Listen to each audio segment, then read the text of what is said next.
नमस्ते विद्यार्थ्यांनो, आज आपण नवोदय प्रवेश परीक्षेची तयारी करत असताना शब्द तरंग प्रकाशनची सराव प्रश्नपत्रिका क्रमांक 2 त्यामधील मानसिक क्षमता चाचणीचे प्रश्न सोडवणार आहोत. चला तर पाहूयात.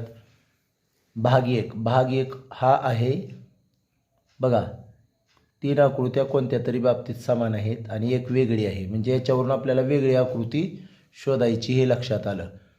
तर पहा, पहिला प्रश्न त्याच्यामध्ये पहा, या 4 आकृत्यामध्ये इथं जर पाहिलं तर BUQYW हे लेटर्स आहेत. इथं पण पहा बी, त्यानंतर यू बघा BYUWQ हे या एमध्ये जे लेटर्स आहेत तेच बीमध्ये पण आहेत. सीमध्ये पण पहा BYUWQ हे 5च अक्षर आहेत. BYU यामध्ये यू दिलेलंच नाही, काय दिलेलं आहे? व्ही दिलेलं आहे. म्हणून वेगळं काय आहे? पर्याय क्रमांक डी हे वेगळं आहे. त्यानंतर आपण पुढील प्रश्न पाहूया. प्रश्न क्रमांक 2 काय आहे पहा प्रश्न. तर त्रिकोण, सगळ्यांमध्ये त्रिकोण आहे. पुढं पाहिलं तर हे चिन्ह सगळ्यामध्ये लहान त्रिकोण, फुली आणि अधिक आहे. सगळ्यांमध्येच आहे, सगळ्यांमध्येच आहे. चिन्ह पण बदलले नाहीत. मग आता आपण त्यांच्या जागा बघूयात. इथं पाहिलं तर त्रिकोण बाहेरचं आहे, इथं पण त्रिकोण बाहेर आहे, इथं पण त्रिकोण बाहेर आहे, इथं पण आहे. अधिक पण सगळ्यांमध्ये इथं बाहेर आहे, इथं बाहेर, इथं आहे, इथं पण बाहेर आहे. आणि जे फुले आहे ते सर्व त्रिकोणामध्ये आतील भागात आहे. मग काय अडचण आहे? काय वेगळं असेल तर याच्यामध्ये हे त्रिकोण, फुली आणि अधिक हे एका रेषेमध्ये कुठंच नाहीत. या एमध्ये एका रेषेमध्ये नाहीत, बीमध्ये नाहीत, सीमध्ये मात्र एका सरळ रेषेत आलेले आहेत. एक रेषीय आहेत, एका सरळ रेषेत. इथं पण नाहीत डीमध्ये, म्हणजे पर्याय क्रमांक सी हे आपलं उत्तर आहे. यानंतर आपण पाहूया प्रश्न क्रमांक 3 काय आहे. प्रश्न क्रमांक 3 आपण बघूया. एक ठिपक्यापासून सुरुवात करूयात आकृतीत आणि घड्याळाच्या दिशेनं बघूयात. 1 2 3 4 1 2 3 4 1 2 3 4 1 2 3 4 असं आपल्याला उत्तर नाही भेटलं. मग आता आपल्याला त्या आकार बघावा लागेल ठिपक्यांचा.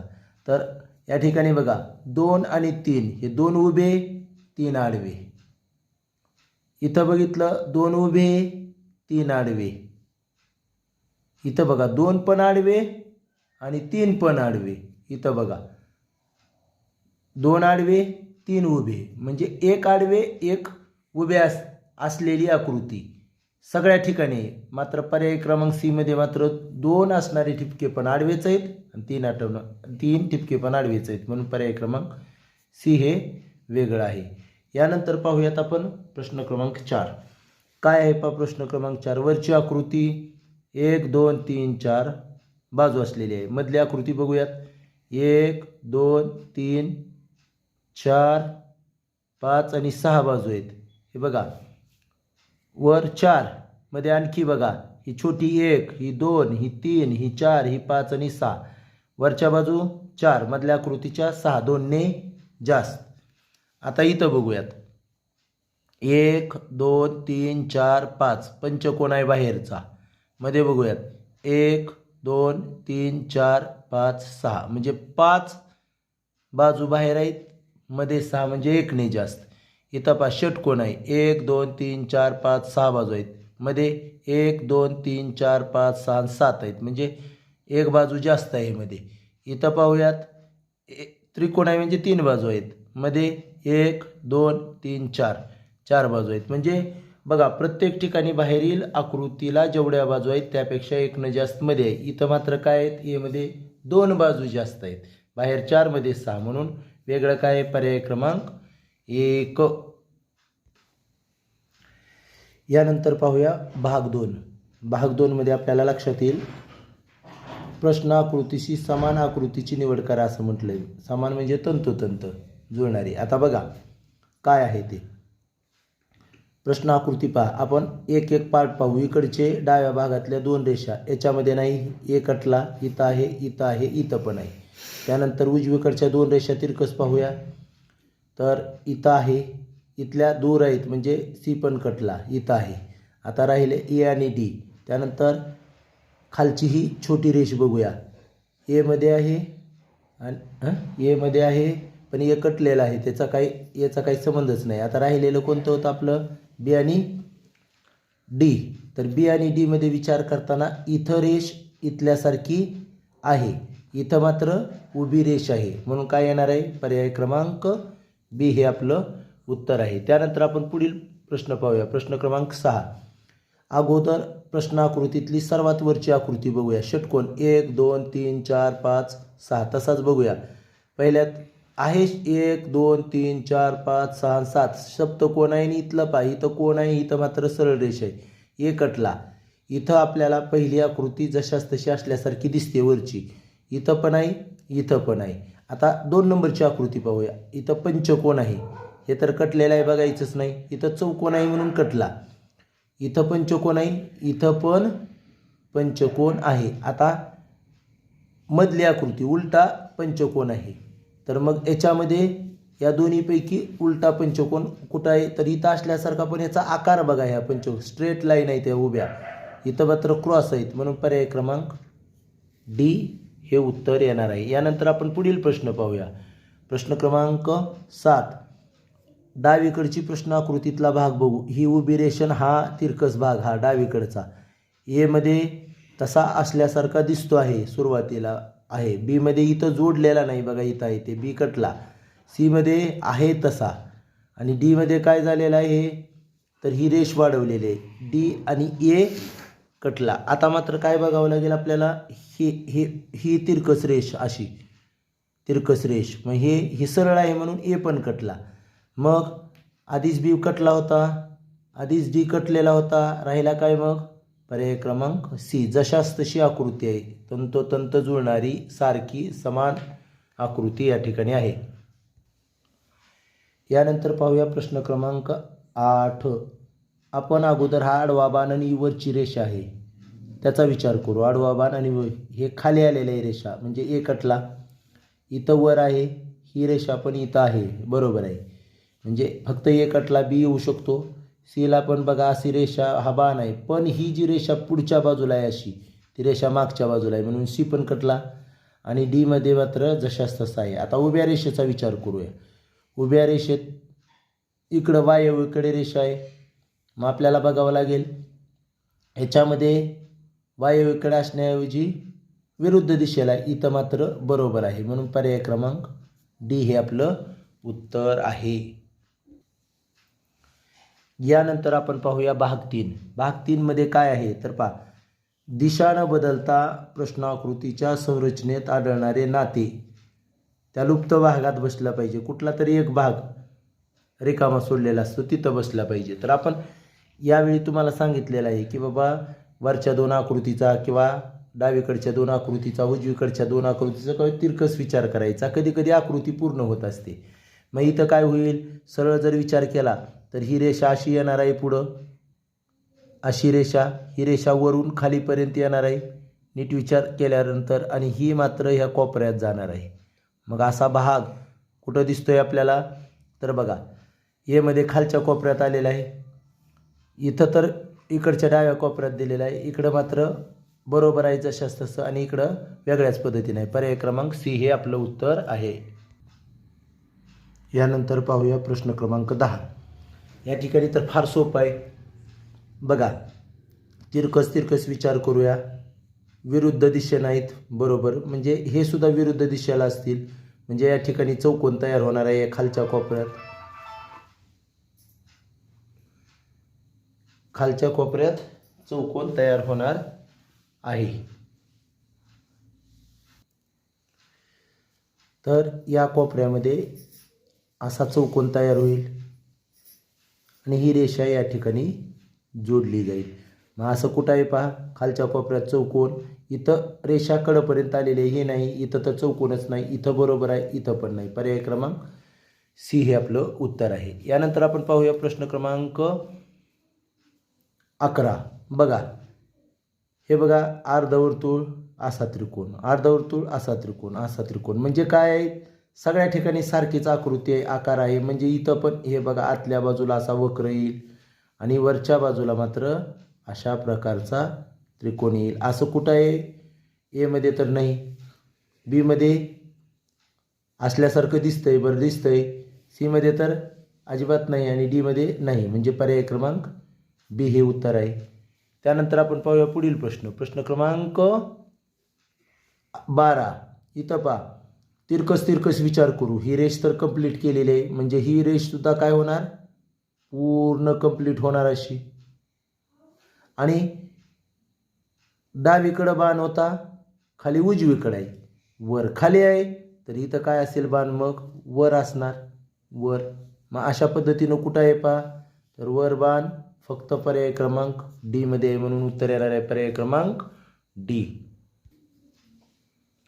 यानंतर भाग 4. या भाग 4 मध्ये काय दिलेलं आहे आपल्याला? तर बघा, आकृतीची मालिका पूर्ण करायची, म्हणजे अनुक्रम पूर्ण करेल असं म्हटलं म्हणजे आकृतीची मालिका. हे बघा, पहिल्या आकृतीत पाहिलं तर हा जो आकार आहे तो उजवीकडचा उभी रेषा काढून टाकली आणि डावीकडे जोडली, इथं जोडली. एक रेषा उजवीकडची काढली, डावीकडे जोडली. पुन्हा काय केलं? आणखी याच्यातली पण उजवीकडची वरची रेषा काढली क्रमानं आणि ते पुन्हा वर जोडलेली आहे. आता काय करतील? आपल्याला एक गोष्ट लक्षात आली दोन्हीवरून की उजवीकडची एक एक रेषा कमी करता येते डावीकडं. मग आता उजवीकडची आणखी ही रेषा कमी होईल, म्हणजे इकडं काटकोनासारखा भाग राहील आणि ही रेषा इकडं जोडली जाईल. काटकोनासारखा भाग इथं एक आहे, इथं एक आहे, हे दोन इथं पण आहे. पण जसं आहे हे एन सारखा, हे उलटा एन सारखा भाग, त्यालाच एक रेषा जोडली जाईल. मग कुठं आहे? इथं तर नाही, इथं आहे ही रेषा जोडली म्हणून, इथं नाही, इकडंच काही, इथं ही तर कटलेलंच आहे, म्हणजे पर्याय क्रमांक बी हे उत्तर येणार आहे. यानंतर पहा प्रश्न क्रमांक 14. इथं जर पाहिलं तर अधिकचं चिन्ह, अधिकचं चिन्ह, अधिकचं चिन्ह, म्हणजे अधिकचं चिन्ह बदललेलं नाही. खाली अधिकचं चिन्ह येणार आहे. ए कटला आणि डी कटला, अधिक चिन्ह नसल्यामुळं. आता फुलीचा विचार करू. फुली इथं होती, ती वर गेली, पुन्हा या बाजूला, आता कुठं असेल? या बाजूला. कुठं आहे? तर फक्त बघा, पर्याय बी आणि सी दोन्हीमध्ये पण आहे. त्यानंतर आपण फुलीनंतर हॅशचा विचार करू.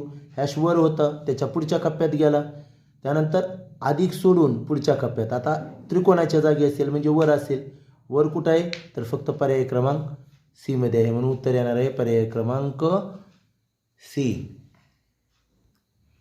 यानंतर पाहूया 15वा प्रश्न. पहा, या ठिकाणी एक वर्तुळ आहे आणि त्या वर्तुळामध्ये 3 चिन्ह दिलेले आहेत, त्यांची जागा यावरून आपल्याला उत्तर सापडणार आहे. तर वर्तुळ वर्तुळ वर्तुळ वर्तुळ, तर वर्तुळच असणार आहे, सगळ्या पर्यायात आहे. मोठं वर्तुळ म्हटलं बरं का मी. आता छोटं वर्तुळमधलं किंवा गुणाकार कुठल्या पण चिन्हापासून तुम्ही चालू करू शकतात. असं काही नाही की तुम्हाला इथूनच चालू करावं, फक्त एक एक चिन्हाचा विचार करा. समजा आपण वर्तुळाचा विचार केला. वर्तुळ कुठं होतं? वर. पुन्हा कुठं आलं? मध्यभागी. पुन्हा कुठं आलं? खाली. आता कुठं असलं पाहिजे? वर. मग वर कुठं आहे? बी आणि सी मध्ये आहे. बी आणि सी मध्ये, हे एका बाजूला आहे, हे तर डाव्याच बाजूला आहे, म्हणजे बी आणि सी पैकी उत्तर आहे.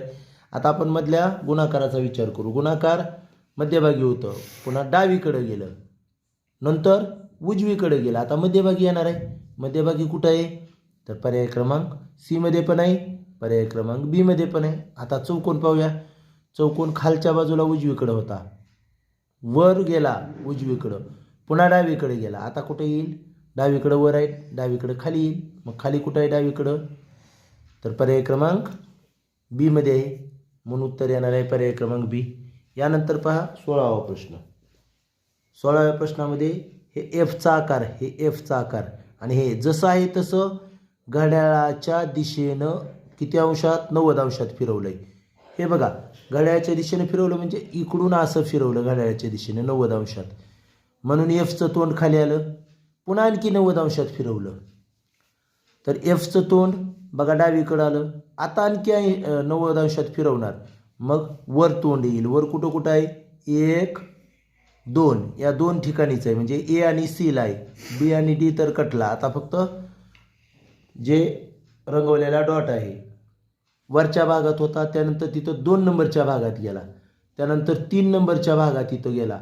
आता पुढं कुठं असला पाहिजे, पुन्हा 1 नंबरला असला पाहिजे. मग 1 नंबरला म्हणजे इथं आहे, पहिल्यासारखाच पहिल्या ठिकाणीची.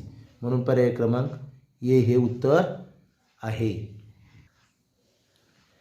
यानंतर पाहूया भाग 5. काय करायचं आहे आपल्याला इथं, तर लगेच लक्षात येईल. हे टिंब दिसले, 4 टिंब दिसले की समसंबंध. पहिल्या आकृतीचा जसा बदल केला आहे दुसऱ्यामध्ये, तसाच तिसऱ्याचा चौथ्यामध्ये झालेला हवा. मग बघा आर या ठिकाणी दिसतं आहे, तर आरशातली प्रतिमा नाही किंवा पाण्यातली प्रतिमा नाही.